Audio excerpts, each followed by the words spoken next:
Chapter 22 When the Sun Went Down.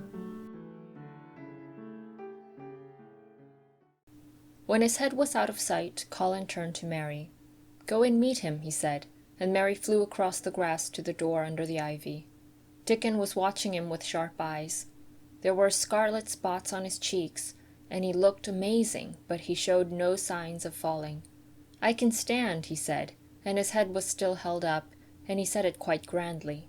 "I told thee thou could as soon as thou stopped being afraid," answered Dickon, "and thou stopped." "Yes, I've stopped," said Colin. Then suddenly he remembered something Mary had said. "Are you making magic?" he asked sharply. Dickon's curly mouth spread in a cheerful grin. "Thou's doing magic thyself," he said. "It's same magic as made these here work out o' the earth," and he touched with his thick boot a clump of crocuses in the grass. Colin looked down at them. "Aye," he said slowly, "there couldna be bigger magic than that there couldna be." He drew himself up straighter than ever.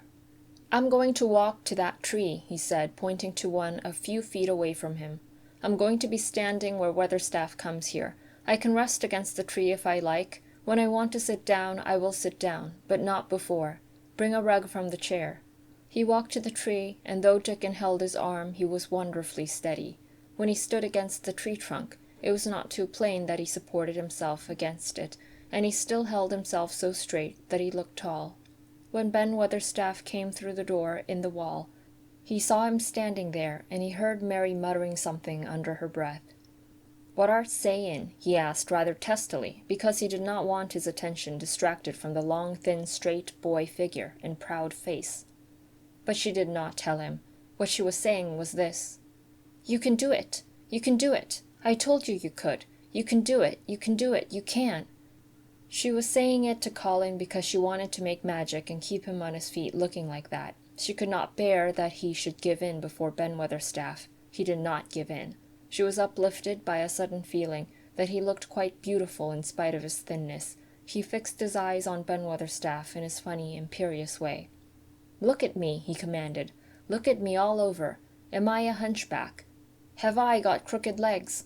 Ben Weatherstaff had not quite got over his emotion, but he had recovered a little and answered almost in his usual way. "Not tha," he said. "Nowt o' the sort. What's tha been doing with thyself, hiding out o' sight and letting folk think thou was cripple and half-witted?" "Half-witted," said Colin angrily. "Who thought that?" "Lots o' fools," said Ben. "The world's full o' jackasses braying, and they never bray nowt but lies. What did thou shut thyself up for?" "Everyone thought I was going to die," said Colin shortly. "I'm not." And he said it with such decision, Ben Weatherstaff looked him over, up and down and up. "Tha'd die," he said with dry exultation. "Now to the sort. Thou's got too much pluck in thee. When I seed thee put thy legs on the ground in such a hurry, I knowed that was all right. Sit thee down on the rug a bit, young mester, and give me thy orders." There was a queer mixture of crabbed tenderness and shrewd understanding in his manner. Mary had poured out speech as rapidly as she could as they had come down the long walk. The chief thing to be remembered, she had told him, was that Colin was getting well. Getting well. The garden was doing it. No one must let him remember about having humps and dying. The Rajah condescended to seat himself on a rug under the tree. "What work do you do in the gardens, Weatherstaff?" he inquired. "Anything I'm told to do," answered old Ben. "I'm kep' on by favour, because she liked me." "She," said Colin. "Thou mother," answered Ben Weatherstaff. "My mother," said Colin, and he looked about him quietly. This was her garden, wasn't it? Aye, it was that, and Ben Weatherstaff looked about him too. She were main fond of it. "It is my garden now. I am fond of it. I shall come here every day," announced Colin, "but it is to be a secret. My orders are that no one is to know that we come here. Dickon and my cousin have worked and made it come alive. I shall send for you sometimes to help, but you must come when no one can see you." Ben Weatherstaff's face twisted itself in a dry old smile. "I've come here before when no one saw me," he said. "What?" exclaimed Colin. "When?" "The last time I was here, rubbing his chin and looking round, was about 2 years ago." "But no one has been in it for 10 years," cried Colin. "There was no door." "I'm no one," said old Ben dryly, "and I didn't come through the door. I come over the wall. The rheumatics held me back the last 2 year." "That come and did a bit of pruning," cried Dickon. "I couldn't make out how it had been done." "She was so fond of it, she was," said Ben Weatherstaff slowly. "And she was such a pretty young thing. She says to me once, 'Ben,' says she, laughing, 'if ever I'm ill or if I go away, you must take care of my roses.' When she did go away, the orders was no one was ever to come nigh, but I come, with grumpy obstinacy. Over the wall I come, until the rheumatics stopped me, and I did a bit of work once a year. She gave her order first." "It wouldn't have been as wick as it is if tha hadn't done it," said Dickon. "I did wonder." "I'm glad you did it, Weatherstaff," said Colin. "You'll know how to keep the secret." "Aye, I'll know, sir," answered Ben, "and it'll be easier for a man with rheumatics to come in at the door." On the grass near the tree, Mary had dropped her trowel. Colin stretched out his hand and took it up. An odd expression came into his face, and he began to scratch at the earth. His thin hand was weak enough, but presently, as they watched him, Mary with quite breathless interest, he drove the end of the trowel into the soil and turned some over. "You can do it. You can do it," said Mary to herself. "I tell you, you can." Dickon's round eyes were full of eager curiousness, but he said not a word. Ben Weatherstaff looked on with interested face. Colin persevered. After he had turned a full trowelfuls of soil, he spoke exultantly to Dickon in his best Yorkshire. "Tha said as tha'd have me walking about here same as other folk, and tha said tha'd have me digging. I thought tha was just leeing to please me. This is only the first day, and I've walked, and here I am digging."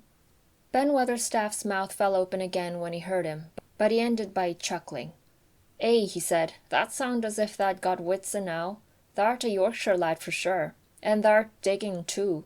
How'd thou like to plant a bit of something? I can get thee a rose in a pot." "Go and get it," said Colin, digging excitedly. "Quick, quick!" It was done quickly enough indeed. Ben Weatherstaff went his way forgetting rheumatics.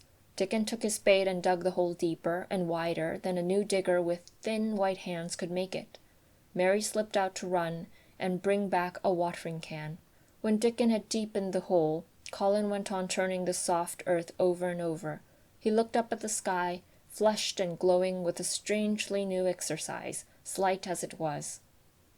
"I want to do it before the sun goes quite down," he said. Mary thought that perhaps the sun held back a few minutes just on purpose. Ben Weatherstaff brought the rose in its pot from the greenhouse. He hobbled over the grass as fast as he could. He had begun to be excited too. He knelt down by the hole and broke the pot from the mould. "Here, lad," he said, handing the plant to Colin. "Set it in the earth thyself, same as the king does when he goes to a new place."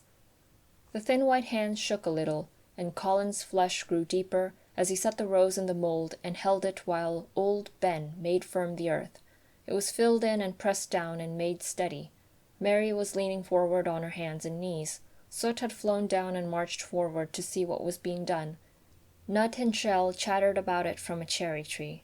"It's planted," said Colin at last, "and the sun is only slipping over the edge. Help me up, Dickon.